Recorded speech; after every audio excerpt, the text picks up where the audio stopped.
Halo, gue Deddy Kurniawan. Terima kasih buat lo yang udah ngeklik video ini. Topik pembahasan di konten ini dimulai dari AC Milan mengawali musim ini dengan sangat sulit dengan hanya meraih 2 poin dalam 3 pertandingan pertama. Lalu dilanjutkan dengan jelang laga AC Milan versus Venezia di pekan keempat Serie A Italia 2024. Kenapa Fonseca nggak coba duet Pavlovic dengan Gabbia? Terus ada AC Milan belum mengajukan tawaran perpanjangan kontrak untuk Calabria karena transfer gratis semakin dekat. Yang terakhir ada AC Milan pernah memiliki beberapa pelatih asing sepanjang sejarah mereka. Tetapi keberhasilan mereka biasanya diraih oleh pelatih lokal.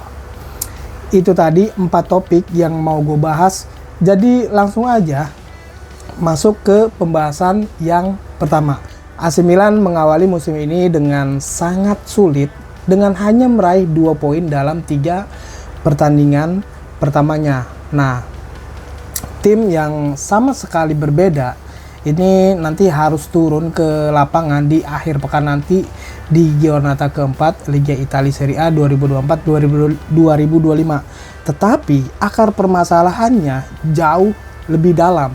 Seperti yang dikatakan Andrea Longoni. Nah, Rossoneri mengalami kesulitan besar di awal musim ini, tidak hanya dari segi hasil, karena performa mereka sangat buruk.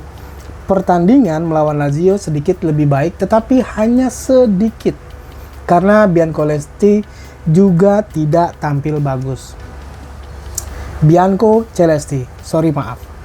Dalam editorial terbarunya untuk Milan News, jurnalis Andrea Longoni membahas situasi tersebut dan menyoroti penurunan peringkat perusahaan yang dialami Milan baru-baru ini. Dari Ivan Gazidis hingga Giorgio Furlani dan Ricky Massara hingga Geoffrey Moncada ada perbedaan yang sangat besar. Nah, katanya seperti ini. Furlani mungkin sangat bagus di bidang lain, tetapi tidak di sepak bola. Dari Gazidis hingga Furlani ada penurunan besar dalam hal kompetensi katanya. Nah, selanjutnya dari Massara hingga promosi Moncada sama seperti sebelumnya, pemandu bakat Perancis itu mungkin pandai mengidentifikasi bakat. Justru bahkan di sini dia mungkin tidak terlalu biasa. Tetapi membangun tim sepak bola adalah hal lain. Lalu dilanjutkan kayak gini. Kemudian terjadi transisi dari Maldini ke Ibrahimovic. Nah, Maldini adalah seorang direktur yang telah mengumpulkan pengalaman dan berkontribusi dalam memenangkan Scudetto. Paolo Maldini memulai karirnya bersama Leonardo, kemudian dia bergabung dengan Boban dan juga Massara. Nah, Zlatan Ibrahimovic tidak memiliki anggapan atau mengetahui segalanya sejak awal. Sebaliknya justru mantan kapten AC Milan yang konsepnya sebagai penjamin para penggemar telah diejek oleh banyak orang. Maldini punya tujuan untuk yang terbaik bagi AC Milan, bukan yang terbaik bagi dirinya sendiri. Seperti apa yang dilakukan Zlatan Ibrahimovic. Ini perbedaannya sangat terasa. Proyek pemenang yang meyakinkan Ibrahimovic untuk menandatangani kontrak dengan Redbird, ya setidaknya saat ini kita bahkan tidak bisa melihatnya. Pernyataan yang tidak mengenakan dari kardinal yang ingin menghabiskan lebih banyak uang, justru Zlatan Ibrahimovic mengatakan tidak. Tapi malah dipandang oleh banyak orang-orang sebagai lelucon besar karena Zlatan Ibrahimovic tidak mau menghabiskan dana terlalu banyak di bursa transfer musim panas ini. Singkatnya, saat ini adalah bahwa Zlatan Ibrahimovic menerima tawaran pemilik Amerika itu semata-mata untuk keuntungan finansial dan bukan karena ambisi untuk menang. Nah, Zlatan Ibrahimovic adalah manajer yang sempurna untuk Gary Cardinal saja. bukan untuk AC Milan. Untungnya pada saat itu Paolo Maldini memikirkan kepentingannya sendiri. Dia akan bersikap seperti orang Swedia itu dan tetap bertahan di kursinya gitu. Nah, sekarang menjawab pertanyaan ini sangat rumit. Menata ulang struktur perusahaan akan menjadi hal yang baik dan benar untuk dilakukan. Mungkin akhirnya menghadirkan sosok yang ahli dan kompeten. Hanya Gary Cardinal yang dapat campur tangan. Apakah dia akan melakukannya? Dia bilang tidak sama sekali. Dari sini sudah jelas bahwa Milan akan memberikan Fonseca lebih banyak kesempatan bermain untuk membuktikan bahwa dia adalah orang yang tepat untuk pekerjaannya saat ini sebagai pelatih AC Milan. Tetapi pada titik tertentu, mereka mungkin terpaksa juga bercermin. Karena pada akhirnya, tugas para direktur adalah membangun proyek yang sukses. Ya gitu deh kira-kira ya. Masih enakan zamannya Maldini atau sekarang nih ya? Ya semoga AC Milan baik-baik aja. Jelang laga AC Milan versus Venezia di pekan keempat Serie A Italia 2024-2025, kenapa Paulo Fonseca nggak coba duet Pavlovic dan Gabbia? Meski menjadi salah satu pemain terbaik AC Milan musim lalu, Matteo Gabbia belum bermain 1 menit pun di bawah asuhan Paulo Fonseca. Melihat kesulitan di lini pertahanan, manajer akan membuat kesalahan serius jika tidak memberikan kesempatan pada pemain Italia itu, Matteo Gabbia. Nah, Matteo Gabbia kembali dari masa peminjamannya waktu di Villarreal pada pertengahan musim lalu karena waktu itu krisis cedera di Milan. Dia langsung memberikan dampak dan dengan cepat menjadi salah satu pemain yang terpenting. Dia dinobatkan sebagai pemain terbaik berdasarkan peringkat pemain AC Milan musim lalu. Bagus. Ya seperti yang dikutip dari Calcio Mercato ya. Fakta bahwa Matteo Gabbia belum bermain 1 menit pun di bawah arahan Paulo Fonseca sepertinya tuh agak aneh gitu. Terutama mengingat kesulitan di lini belakang. Strahinja Pavlovic adalah satu-satunya pemain yang positif dan dengan mengingat hal itu, produk Akademi AC Milan bisa menjadi pelengkap yang sempurna. Bukan sama Tomori. Strahinja Pavlovic bermain agak ke depan nih ya. Biasanya berjuang untuk setiap bola dan membutuhkan pemain yang dapat diandalkan di sampingnya gitu. Yang tahu bagaimana memberikan perlindungan di belakangnya lebih jauh. Dia membutuhkan seseorang yang selalu menjaga posisi yang tepat dan membantu mengatur permainan. Faktanya, umpan jauh pemain dari Serbia itu tuh nggak terlalu bagus. Bahkan bisa dikatakan tidak bagus. Ya ampun. Semua karakteristik yang saat ini ada tidak dapat dijamin sama Tomori. Tapi Gabbia telah menunjukkan sejak kembali dari masa peminjamannya. Ya waktu musim lalu. Gabbia memiliki rata-rata 1,5 tackle per pertandingan, hanya 1,5 pelanggaran yang dilakukan. 3,4 bola berhasil direbut kembali dan 58% duel dimenangkan. Dengan kata lain, tidak terlalu buruk dan dia layak mendapatkan kesempatan bermain di arahan bawah pelatih Paulo Fonseca.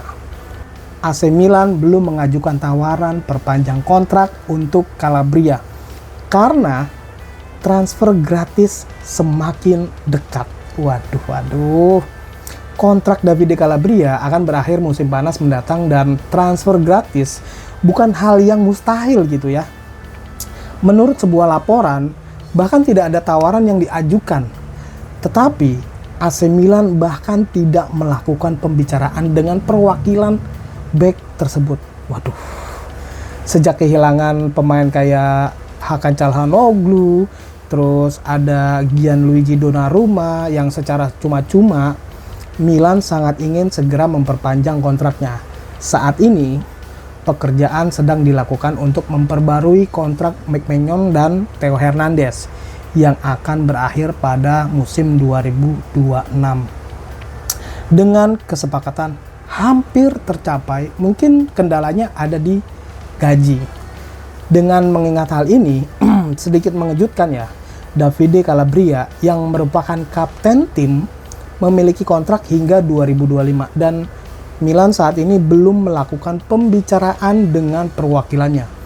Pembicaraan awal telah dilakukan beberapa bulan yang lalu, tapi nggak ada berkelanjutannya gitu. Terjadi saat itu tuh nggak ada omongan sama sekali. Nah, situasinya saat ini benar-benar tidak menentu dan mengingat Davide Calabria akan menjadi agen bebas musim panas mendatang.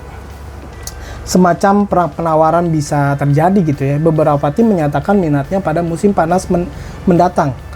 Tim paling terdepan saat ini untuk mendapatkan Davide Calabria adalah Galatasaray. Tapi bek kanan itu akhirnya menolak opsi ini.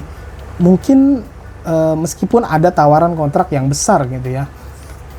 Masih harus dilihat apa yang akan terjadi gitu beberapa bulan ke depan. Tapi faktanya bahwa negosiasi antara pihak AC Milan dan Davide Calabria belum berjalan sama sekali.